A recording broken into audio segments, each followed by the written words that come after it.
Assalamualaikum dan salam sejahtera. Berita perdana edisi Sabtu 22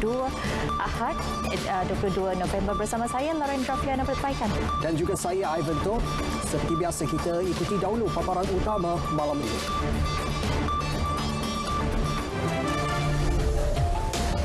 PKPB di Selangor, langkah imbangi keperluan ekonomi dan kesihatan awam.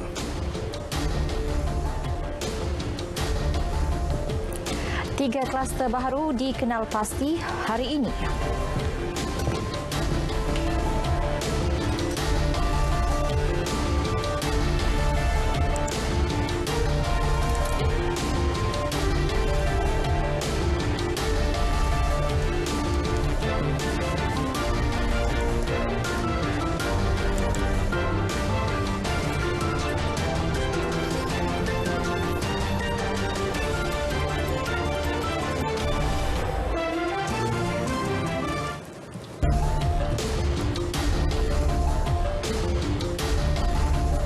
Berita perdana kami mulakan dengan laporan ini. Siasatan lanjut kes sebuah pesawat mendarat secara cemas di Lebuh Raya Utara Selatan akan dibuat oleh Biro Siasatan Kemalangan Udara. Pihak berkuasa penerbangan awam Malaysia CAAM berkata siasatan awal mendapati pesawat tersebut mengalami masalah teknikal sehingga terpaksa melakukan pendaratan kecemasan. Ya, menurut Ketua Pegawai Eksekutif CAAM, Kapten Chester Wu, juruterbang pesawat memohon berpatah balik ke lapangan terbang antarabangsa Senai pada pukul 10.40 pagi kerana masalah teknikal. Bagaimanapun, kegagalan enjin menyebabkan ia terpaksa mendarat di kilometer 47.7 Lebuh Raya Plus menghala ke Kulai pukul 11.15 pagi. Ketua Polis Daerah Kulai, Superintendent Tok Beng Yau mengesahkan dua juruterbang warga Singapura, Yang Kuan Yeng, 52 tahun dan Salihullah Abdul Majid, 41 tahun, tidak mengalami sebarang kecederaan.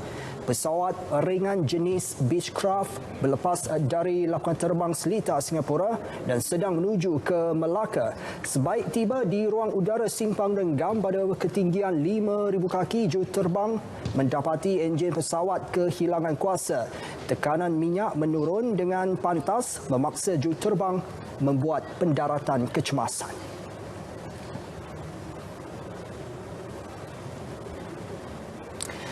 Perkembangan situasi COVID-19, 1,096 kes baharu direkodkan menjadikan jumlah keseluruhan 54,775 kes. Jumlah pesakit sembuh pula 1,104 kes menjadikan jumlah kumulatif discharge 41,597 kes. Selangor mencatat kes baharu tertinggi hari ini dengan 603 kes, diikuti Sabah 311 kes. Berikut data terkini COVID-19 diikuti kes positif harian mengikut negeri-negeri.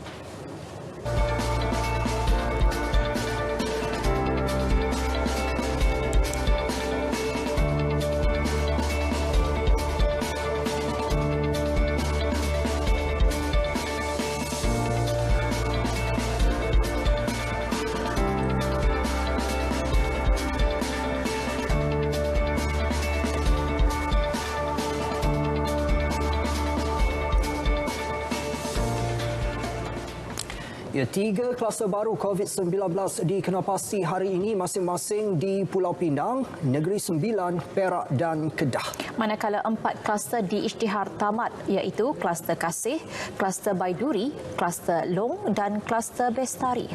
Kementerian Kesihatan menerusi kenyataan media memaklumkan kluster Pengkalan Barat mempunyai 19 kes positif setakat ini. Kluster tersebut dikesan di daerah Barat Daya Pulau Pinang serta Kerian dan Kinta di Perak. Kluster Bakti pula dikenal pasti di Seremban, Negeri Sembilan melibatkan 16 kes positif dalam kalangan banduan. Kluster ketiga dinamakan kluster Bayam Indah melibatkan daerah Kulim dan Kuala Muda di Kedah. Setakat ini 10 kes dikesan hasil saringan ke atas 70 individu.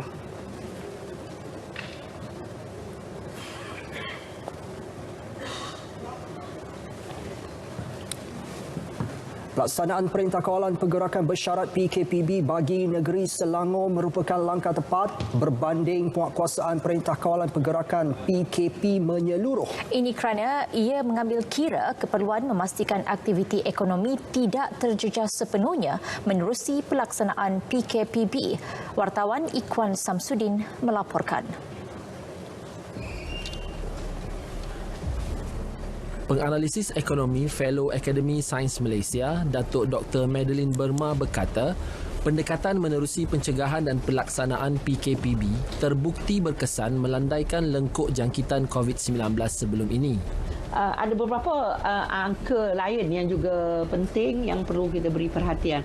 Contoh dari segi penduduk juga, antara yang tertinggi dari segi peratusan daripada kalau kita lihat dari segi penduduk di Malaysia yang tertinggi daripada 32.5 juta rakyat Malaysia, yang tertinggi ialah di negeri Selangor. So jadi kesan apa-apa kesan yang dilaksanakan ataupun COVID ini perlu melihat kesannya terhadap penduduk. Nombor dua, yang dari segi pekerjaan juga Selangor juga daripada 15.07 juta mereka yang bekerja, kita lihat 3.49 juta ataupun yang tertinggi juga bekerja di Selangor. So ini penting Jadi kalau diperkenalkan PKP menggantikan PKPP, maka ini secara langsung akan meninggalkan kesan dari segi pertumbuhan ekonomi. Beliau mengulas kenyataan Ketua Pengarah Kesihatan Tan Sri Dr. Nur Hisham Abdullah yang berkata, Kementerian Kesihatan pernah mencadangkan PKP dilaksana di Selangor bermula 14 Oktober lalu. Namun, cadangan itu tidak dilaksana dan digantikan dengan PKPB untuk mengimbangi keperluan ekonomi dan kepentingan kesihatan awam. Melalui penilaian risiko oleh Kementerian Kesihatan Malaysia dan melihat kepada angka-angka kes jangkitan COVID-19 yang semakin meningkat di Selangor kebelakangan ini, adakah warganya bersedia sekiranya Perintah Kawalan Pergerakan dilaksanakan semula? Dan apa pula akan terjadi kesan kepada ekonomi negeri penyumbang terbesar KDNK negara jika ia dikuarantin semula? Bagi penduduk Selangor, mereka sentiasa menyokong apa sahaja langkah dilaksana kerajaan dalam usaha memerangi penularan COVID-19. Kalau PKP sekali lagi lebih baik jangan. Tak nak lah, sebab kita orang pun dekat rumah nak buat apa kan, datang sini nak kerja, bukannya nak duduk kat rumah juga. Macam tu, harap-harap taklah. Kita boleh keluar tapi tetap jaga kondisi lagi, SOP, kesihatan juga. Pada saya,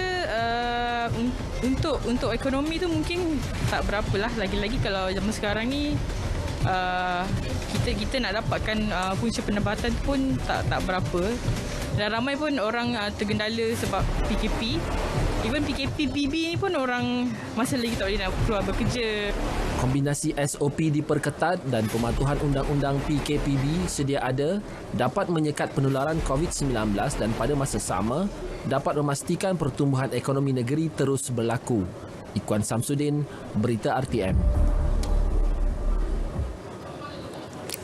381 individu lagi ditahan atas kesalahan ingkar arahan Perintah Kawalan Pergerakan semalam. Menteri Kanan Keselamatan Datuk Seri Ismail Sabri Yaakob berkata 377 individu telah dikompaun manakala 4 individu pula direman.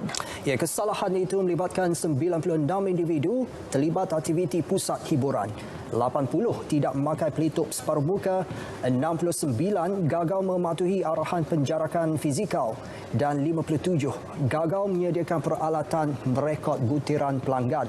Selain itu, 33 individu ditahan kerana rentas negeri atau daerah Perintah Kawalan Pergerakan Bersyarat tanpa kebenaran dan 46 atas kesalahan lain. Mengenai operasi Benteng, Datuk Seri Ismail Sabri memaklumkan bahawa Polis Diraja Malaysia, Angkatan Tentera Malaysia dan Agensi Kawalan Sempadan Malaysia mengadakan 278 sekatan jalan raya di seluruh negara semalam. Dan menurutnya pihak berkuasa turut menahan 20 pendatang asing tanpa izin dan 3 penyeludup serta merampas 9 kenderaan darat.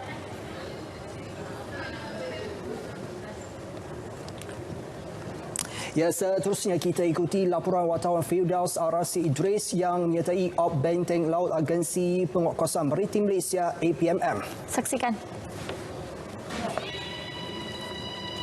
Deruman enjin kapal maritim KM Cekal menjadi pemula untuk kapal sepanjang 39 meter ini berlayar keluar dari jeti Kompleks Tun Abang Salhudin Kompas APMM di Muara Tebas, Kuching ke Laut Cina Selatan.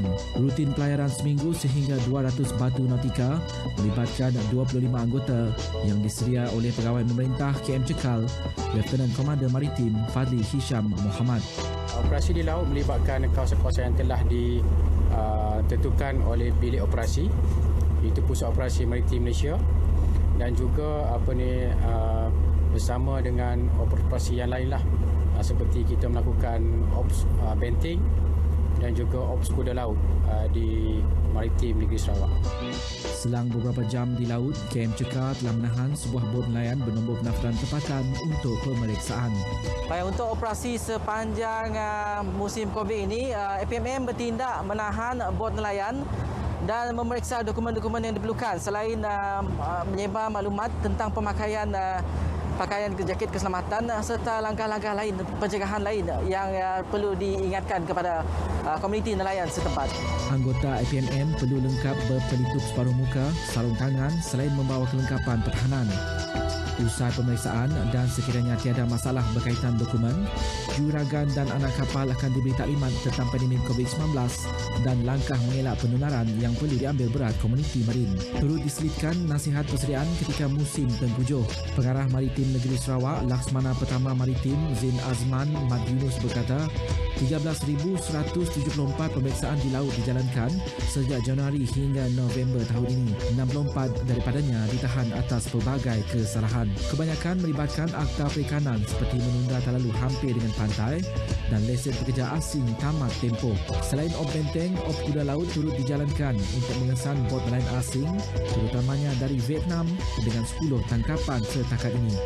APMM Negeri Sarawak, kita telah berjaya mengengkang sebarang kemasukan parti daripada negara jiran. Ini merupakan satu percaya yang baik bagi kami untuk memastikan perairan negeri Sarawak ini tidak dicerobohi oleh penyatu tanpa izin. Dengan laut yang semakin bergelora di musim tengkujuh, op benteng di laut pastinya memberi cabaran kepada setiap anggota yang terlibat demi tanggungjawab kepada negara. Tingkatkan kesedaran keselamatan di laut untuk kesejahteraan bersama menerusi panggilan terus ke Pusat Maritim Negeri Sarawak di talian 082 432 544 atau MERS 999 yang beroperasi 24 jam. Firdaus Arasi Idris, Laut Cina Selatan, Berita RTM.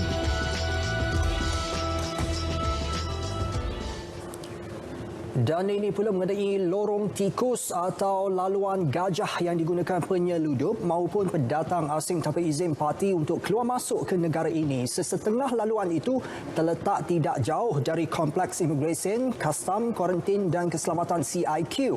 Di Sarawak, lebih 200 parti yang menggunakan lorong itu ditahan. Jumlah itu tidak termasuk mereka yang ditahan atas pelbagai kesalahan jenayah rentas sempadan. Ya, kru RTM dibawa meninjau satu lokasi atau kawasan di Lubuk Antu bersebelahan dengan sempadan Kalimantan Indonesia yang dikenali sebagai Pondok John. Laluan ini hanya beberapa kilometer dari CIQ Lubuk Antu. Kurang 500 meter dari Pondok John adalah kawasan negara tetangga Kalimantan. Menurut Panglima Brigade Ketiga Infanteri Brigadier Jeneral Datuk Azhar Ahmad, kira-kira 20 lorong tikus dan 10 laluan gajah telah dikenal pasti di sepanjang sempadan dari Teluk Melano hingga ke Nangga Badau di Lubuk Antu. Itulah, kebanyakannya di ICQS itu sendiri, ya. Tempedu, Serikin, Biawak, Lubuk Antu, itu semua adalah tempat-tempat ICQS yang walaupun ditutup buat sementara waktu ni, mereka menggunakan laluan-laluan tikus yang lain. Kebanyakannya laluan-laluan tikus ni tidak berjauhan daripada ICQS. Biasa jalan-jalan ni memang diorang dah kenal pasti, yang jalan mudah untuk masuk ke kawasan negeri Kuching, negeri Sarawak ni. Dan kita punya modus operandi, kita buat pengintipan dan juga kita akan buat sekat. Seminggu yang lalu di lokasi ini, satu cubaan menyeludup keluar pelbagai barangan yang dibawa menggunakan dua kenderaan pacuan 4 roda digagalkan Angkatan Tentera Malaysia. Antara barangan yang dirampas, kayu gaharu, tong gas memasak, telur dan minuman keras dengan nilai rampasan keseluruhan hampir RM1,5 juta.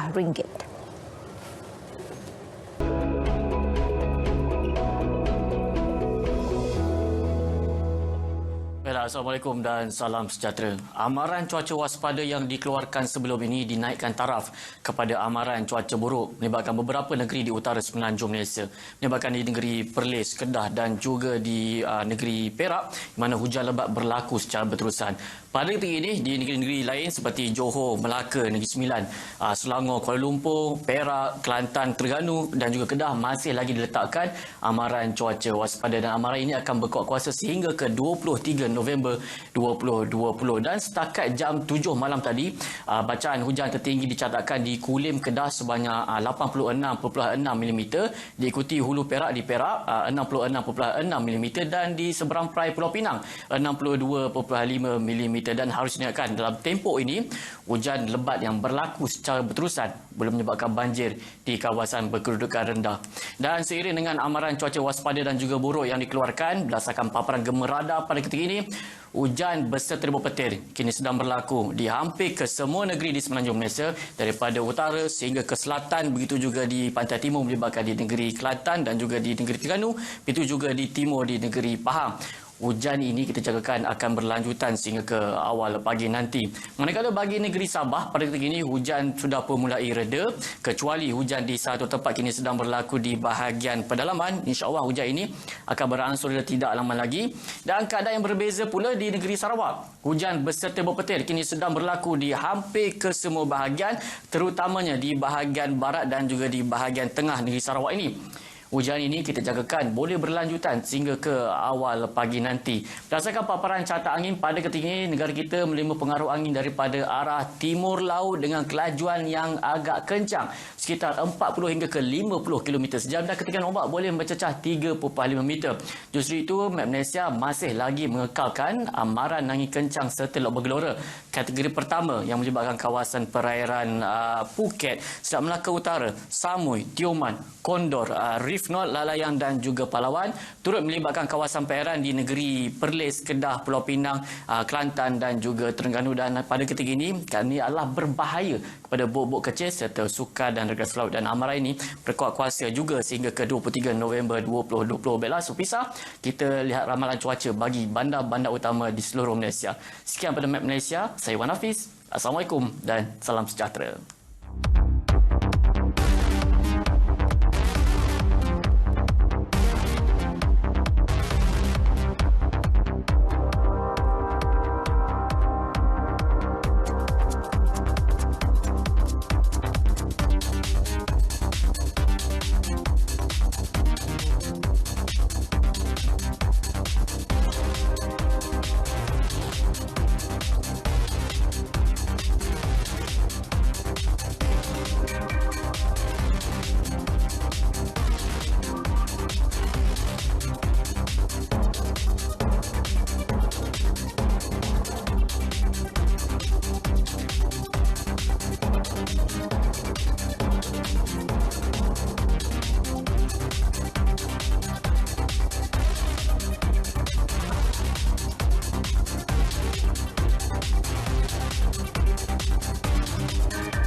Terima kasih Met Malaysia. Seterusnya kita ke perkembangan banjir di Melaka. Sehingga pukul 4 petang tadi, seramai 482 individu daripada 142 keluarga dipindahkan ke 6 pusat pemindahan sementara PPS. PPS Sekolah Kebangsaan Air Molek menempatkan 100 penduduk daripada 28 keluarga, manakala PPS Sekolah Kebangsaan Durian Tunggal menerima peningkatan penduduk terjejas banjir kepada 71 orang. Banjir turut melanda 3 daerah Jasin dan 4 PPS dibuka untuk menempatkan 325 penduduk iaitu PPS Sekolah Kebangsaan Tehel, SJKC Sohyen, PPS Sekolah Menengah Kebangsaan Bukit Katil dan PPS Sekolah Kebangsaan Parit Gantung. Sehingga petang tadi aras air Sungai Duyung di Jasin masih menunjukkan peningkatan melebihi paras amaran iaitu 1.45 meter. Baik, dalam perkembangan yang sama, hanya satu pusat transit sementara PTS dibuka selepas banjir mula reda di beberapa perkampungan sekitar Johor Bahru. PTS Pusat Komuniti Kampung Pasir sehingga pukul 6 petang tadi menempatkan 9 penduduk daripada 2 keluarga yang terjejas banjir berbanding 148 pada sebelah pagi. Dia punya keadaan banjir ni amat luar biasa dan sangat pantas. Maknanya dalam masa tak sampai setengah jam, air dah pagar pinggang kawasan dan tempat saya berdiri sekarang ni pagar pinggang. Kita orang semua memang sadarlah nampak air itu naik, tapi kita tak jangka air itu naik begitu pantas. Bermula lebih kurang dalam pukul 2 hingga bawa ke pukul 7 lebih kurang. Dalam 5 jam lah. Kerosakan barang rumah yang betul ketika perabot lah. Sebab perabot, barang elektrik, mesin basuh, PTS. Kalau kereta tu macam kat luar, kereta van saya, kenderaan motor 2 biji. Saya meniaga frozen.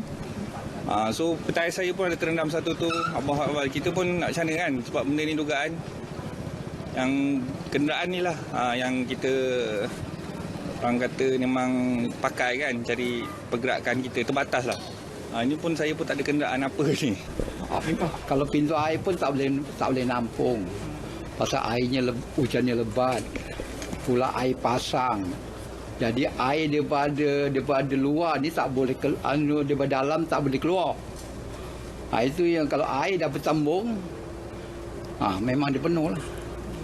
Awalnya saya dah macam dah naikkanlah, mana yang agak mampu naikkan dulu. Tapi kalau kita naik, setakat yang kita naik, air itu lebih tinggi.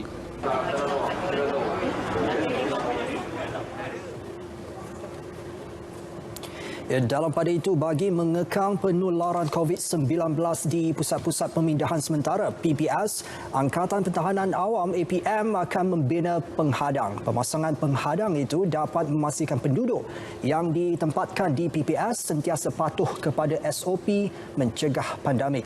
Penghadang itu dapat memastikan penduduk ditempatkan di PPS sentiasa mematuhi penjarakan fizikal dan mengelak komunikasi rapat dalam kalangan mereka. APM telah mengambil pelbagai langkah mempersiapkan pasukan dengan pematuhan ketat SOP berikutan ketibaan musim tengkujuh. Pada masa ini, 20,000 anggota APM dan aset siap sedia digerakkan bagi membantu penduduk berdepan masalah banjir.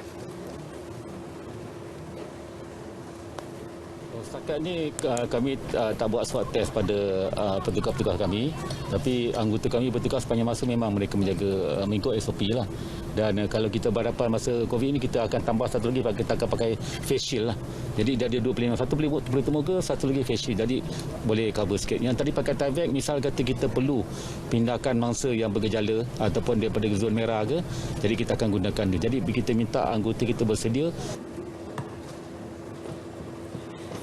Beliau berkata demikian selepas menghadiri program simulasi APM menghadapi banjir di bawah kebiasaan baharu di Tasik Beris.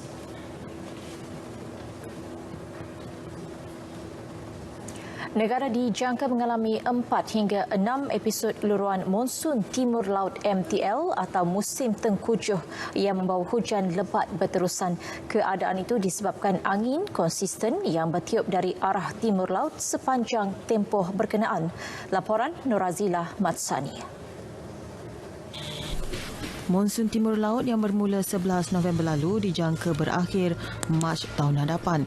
Pengarah Jabatan Meteorologi Malaysia, Met Malaysia Terengganu, Rosli Zakaria berkata, luruan sejuk dari kawasan bertekanan tinggi boleh menyebabkan tiupan angin Timur Laut yang kencang dan menyebabkan laut bergelora. Di Terengganu, kebanyakan tempat dijangka menerima taburan hujan paras purata pada November.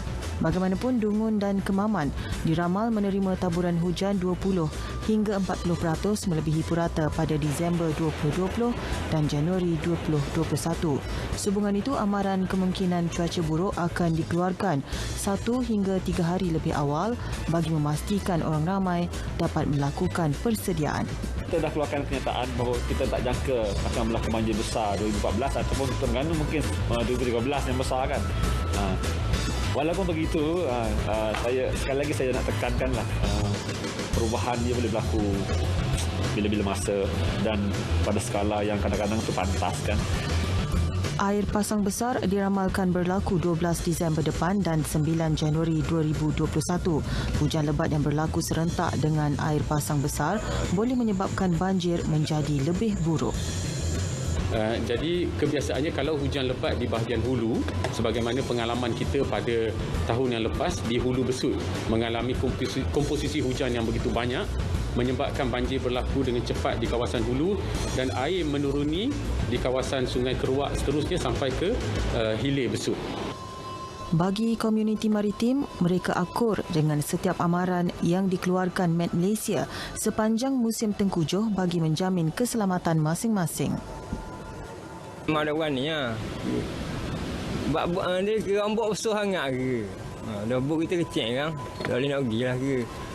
Kalau angin kuat kita dok keluar tu, kita akan buat kerja-kerja beki pukak ke. Lepas tu bersih-bersih buk ke, sebi-sebi hinjing gitu lah. Pada malam Mek ni biasanya 90% tepat. Nah sekiranya angin betul-betul datang, mana kita tak dapat keluar ke laut, mana kita akan melakukan kerja-kerja seperti baiki bubu. Kita akan buat kerja-kerja macam bersih pukak ke, repair pukak ke, repair barangai ke. Tapi kalau terlalu lama sangat, kita akan buat kerja sampingan lah. Macam kerja kontrak ke. Dalam pada itu, masyarakat diminta mendapatkan maklumat daripada sumber sahih sebelum berkongsi di media sosial. Ini kerana perbuatan menularkan berita tidak sahih hanya akan mengganggu fokus agensi berkaitan. Bila kita kongsikan maklumat yang tak betul, masa, usaha dan tenaga agensi-agensi ni kadang-kadang dia tertumpuk kat situ. Sampai nak pergi sahkan betul ke tak berlaku ni kan. Jadi bila pergi cek tak betul pun. Tapi kalau ada viral-viral yang berlegar yang tak betul, jadi kita punya orang kata apa, fokus dah lari. Nurazila Muhammad Sani, Berita RTM.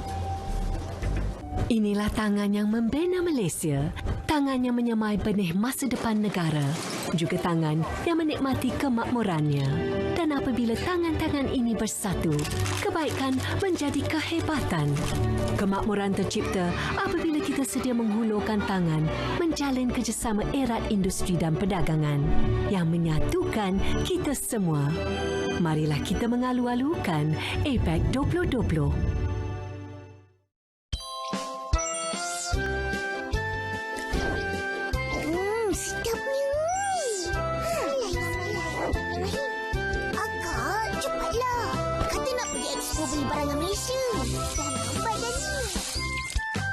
Yelah, lepas makan kita pergi. Wah, cantiknya cucu Opa. Pergi dulu, Opa.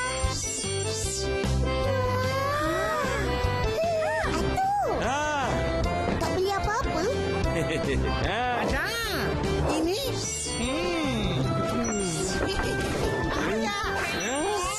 Upin. Sini. Upin, Ipin dan kawan-kawan beli, guna dan pakai barangan Malaysia. Baik, barang kita. Betul-betul.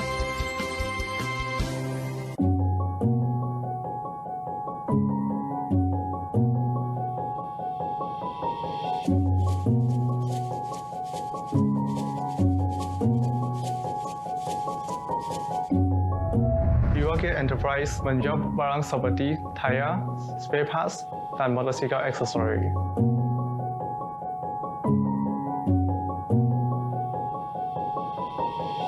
Dia found out 8 out of 10 dia punya rakan juga menggunakan Shopee untuk menjual produk mereka. So dia juga nak give a try lah. Untuk job dalam Shopee hanya memerlukan beberapa klik sahaja.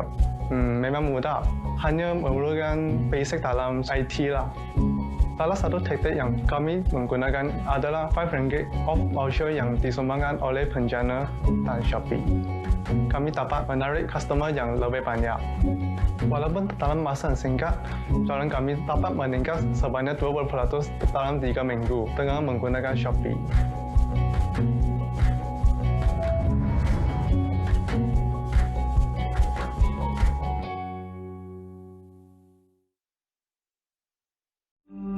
Kita harus memikirkan semula kerjasama ekonomi serantau. Pertumbuhan ekonomi dan penyertaan sosial yang seimbang penting bagi mencapai kemakmuran bersama. Menumpukan pendekatan secara prihatin rakyat satu-satunya cara untuk kita merapatkan jurang ekonomi dan memastikan kestabilan sosial. Malaysia menerapkan semangat ini dengan merangkumkan pengusaha kecil dan sederhana dalam penganjuran APEC 2020. Kemakmuran ekonomi dikecapi dengan usaha bersama. Thank you APEC 2020. Bosan tidak dapat keluar bersenam? Jom kita buat senam Alita menggunakan apa sahaja peralatan di rumah. Untuk maklumat lanjut, sila layari www.infosehat.gov.my.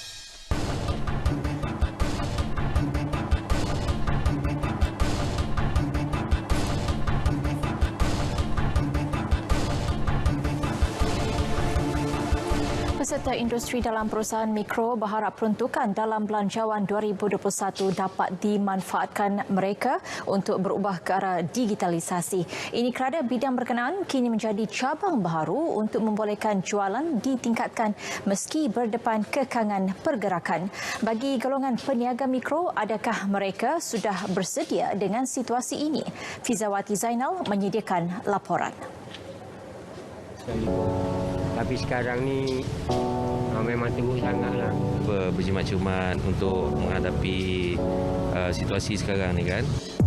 Hendak atau tidak, peniaga pada masa ini perlu mengadaptasi pengetahuan teknologi terutama platform dalam talian.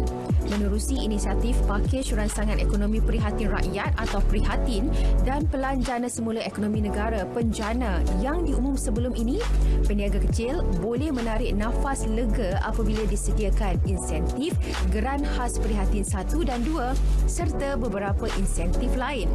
Justeru kesinambungan peruntukan menerusi Belanjawan 2021 diteruskan bagi tujuan digitalisasi melibatkan PKS dan peniaga mikro. Yang untuk perniagaan ni lah dia pakai SSM yang 3,000 tu. Ini pun dia cakap 25,000 bulan sebelah ni baru dia masuklah duit. Kalau boleh kita buat untuk bisnes lah, perniaga kita lah, tambah sikit-sikit. Kalau boleh ajar saya dan berniaga dalam talian ni lagi lebih mahir lagi lah untuk naikkan bisnes ni. Kita dapat modal tu, kita macam saya gunakan untuk modalkan perniagaan saya lah. Sebab sebelum tu pun ialah kita punya simpanan pun dah terjejas. Saya ada satu yang nama Swissgo tu, tapi macam Foodpanda, GrabFood tu saya belum daftar lagi lah. Sementara itu, Presiden Gabungan Persatuan Penjaja dan Peniaga Kecil Malaysia, Datuk Seri Rosli Sulaiman turut menyifatkan perubahan cara niaga perlu dilakukan peniaga kecil seiring tuntutan semasa. Saya juga telah berbincang dengan banyak agensi agar kita dapat membina satu konsep di mana dapat kita melatih masyarakat peniaga ni supaya menggunakan konsep daripada biasa ni kepada digital konsep. Yang ini dalam kita punya perancangan. Menerusi Belanjawan 2021, 300 juta ringgit diperuntukkan untuk melonjak sektor e-dagang. 150 juta ringgit daripadanya diperuntukkan bagi program latihan dan bantuan penjualan kepada 100,000 usahawan beralih kepada khidmat digital. Semasa memulihkan sektor terkesan melalui insentif pakej seperti prihatin dan juga penjana telah berjaya dimanfaatkan oleh usahawan mikro dan PKS sebaik-baiknya. Ia telah diperhebat dan diperkemaskan lagi menerusi pembentangan dan peruntukan dalam Belanjawan 2021 yang dibentangkan pada 6 November lalu. Langkah ini telah berjaya merancakkan kembali ekonomi pada masa yang sama, menurunkan kadar pengangguran kepada 4.6% pada September berbanding 5.3 pada bulan Mei lalu. Fizawati Zainal, Berita RTM. Mengamalkan dasar ekonomi yang lebih luas dan tanpa tarif berlebihan sehingga membebankan negara-negara terlibat. Itu impak positif yang bakal disaksikan komuniti Asia Pasifik menerusi Visi Putrajaya 2040. Menurut pakar geostrategi Universiti Teknologi Malaysia, Profesor Madya Dr. Azmi Hassan, kerjasama negara anggota dengan kuasa besar seperti China dan Amerika Syarikat menunjukkan kredibiliti Malaysia menggagaskan visi berkenaan bagi mendepani cabaran COVID-19. Dan dalam hal ini, visi ini memastikan bukan hanya negara besar seperti China, Amerika Syarikat ataupun Rusia, New Zealand, Australia yang hanya mendapat manfaat, tapi negara-negara kecil seperti Malaysia, Laos, Cambodia, Thailand, Singapura juga mendapat maklumat manfaatnya, maksud saya. Dan ini yang dikatakan intipati visi Putrajaya 2040, iaitu tiada lagi perlindungan, tiada lagi keputusan berat sebelah yang dibuat oleh sebuah negara secara unilateral dalam menghadapi pasca pandemik yang mengancam ekonomi dunia.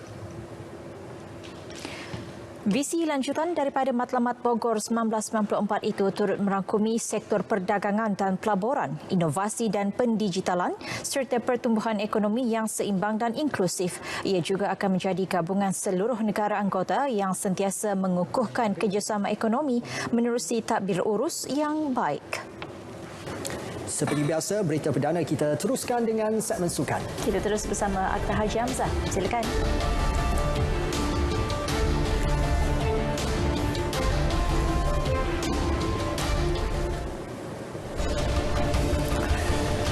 BAM serius jaga prestasi pemain negara.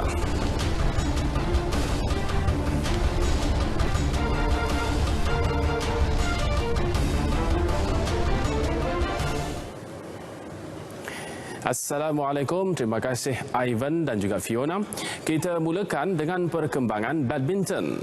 Bagi memastikan prestasi pemain negara kekal pada tahap optimum, Persatuan Badminton Malaysia BAM terus merangka beberapa lagi kejohanan di peringkat dalaman.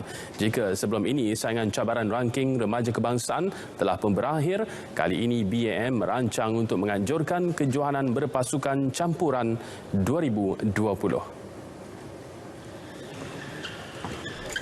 Menurut pengarah kejurulatihan BAM, Wong Chun Han, pertandingan ini bakal melibatkan 124 pemain senior dan remaja di mana mereka akan dipecahkan kepada 4 pasukan. Pertandingan ini dijalankan dengan format seperti Piala Sudirman dengan 11 perlawanan akan dilangsungkan melibatkan perseorangan lelaki, perseorangan wanita, beregu lelaki, beregu wanita, beregu campuran selain acara 3 sepasukan lelaki dan wanita turut dimasukkan. Kita cuba untuk memberi peluang untuk semua pemain untuk mempunyai peluang untuk merasai pertandingan lah. Rasa pertandingan itulah pentinglah. Kerana sudah lama tak main lah. Lama tak main tournament kan. Kemudian dan satu lagi adalah kita juga ingin membina semangat team spirit lah. Dan juga merapatkan lagi kerjasama antara senior dengan junior dan juga kejohanan berpasukan campuran BAM 2020 akan bermula dari 23 hingga 25 November ini di Akademi Badminton Malaysia Bukit Kiara dan berlangsung secara tertutup.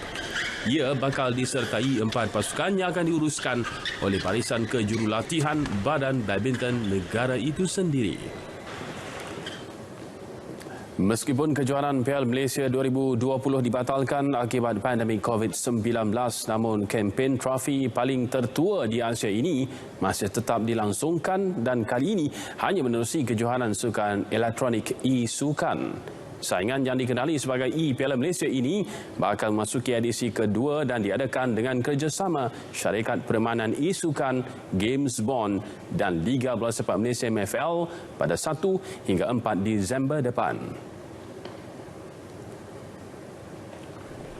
Menurut pengarah urusan GB Games Bond, Muhammad Fazli Razak, edisi kali ini agak berbeza kerana kesemua perlawanan akan dilangsungkan dari kediaman peserta masing-masing.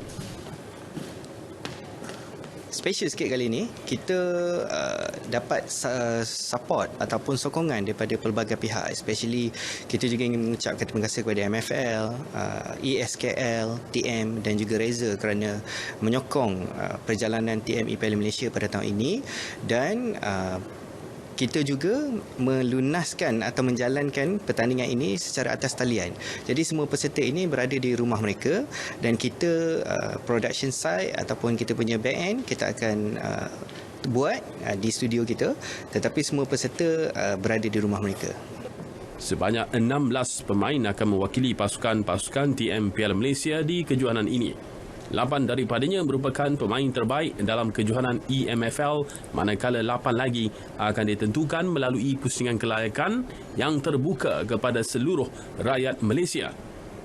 Bagaimanapun, hanya 256 peserta akan dipilih bagi pusingan kelayakan kejohanan ini yang menawarkan hadiah keseluruhan RM5,000.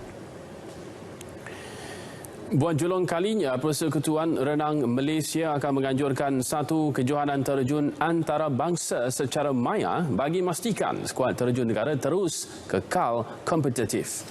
Setiausaha Agungnya Mei Chan berkata, kejohanan pada 6 dan 6 Disember ini, 5 dan 6 Disember ini juga memberi peluang kepada atlet terjun negara merasai suasana pertandingan selepas sekian lama tidak bertanding.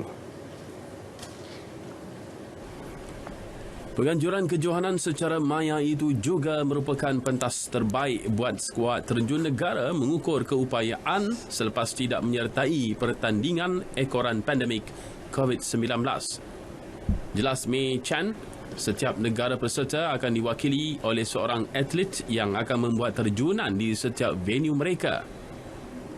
Penilaian dan mata terjunan pula akan diberikan oleh barisan juri yang telah ditetapkan Persekutuan Renang Antarabangsa FINA. Sebanyak 5 negara bakal menyertainya, iaitu Malaysia selaku tuan rumah, Singapura, Jepun, Australia dan New Zealand. Menurutnya, lebih banyak kejohanan simulasi bakal diadakan selepas ini untuk skuad negara. Baiklah, sekian perkembangan sukan untuk malam ini. Kita kembali bersama Ivan dan juga Fiona untuk meneruskan berita perdana malam ini. Silakan Ivan dan Fiona.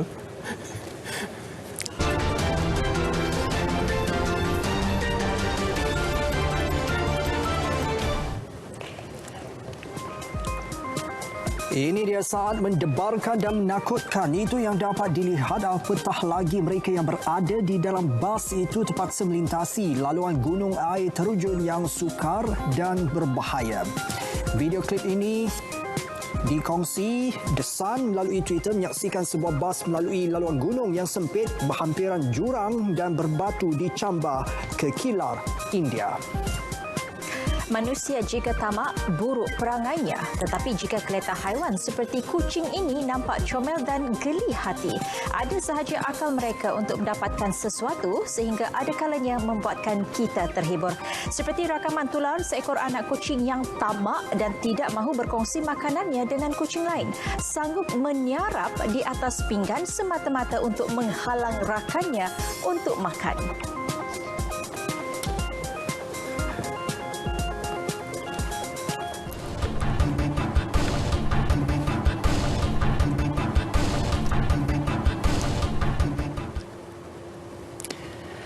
Bagi memastikan industri kreatif kekal relevan dalam era norma baharu, penggiat industri berkenaan disaran berhijrah ke lanskap digital. Ke arah itu, menerusi insentif penjana dan kerjasama My Creative Venture, pelbagai geran dan latihan percuma buat mereka disediakan.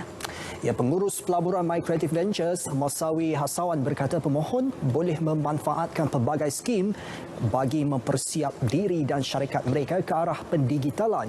Menurutnya, mereka yang berminat boleh mengunjungi laman web My Creative Ventures untuk maklumat lanjut.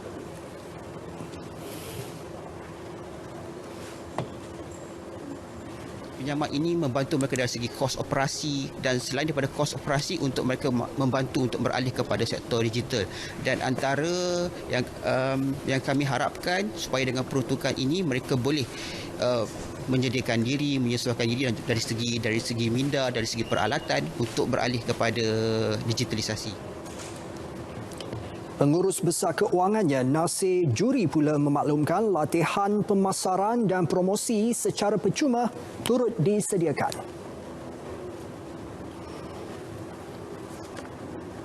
Latihan ini kami sediakan percuma di mana kita ada akses dan juga nasihat untuk mereka mengamalkan produk-produk yang ditawarkan oleh Google dan juga YouTube untuk mereka menerapkan aspek ini kepada mereka. Mereka ditemui selepas menjaga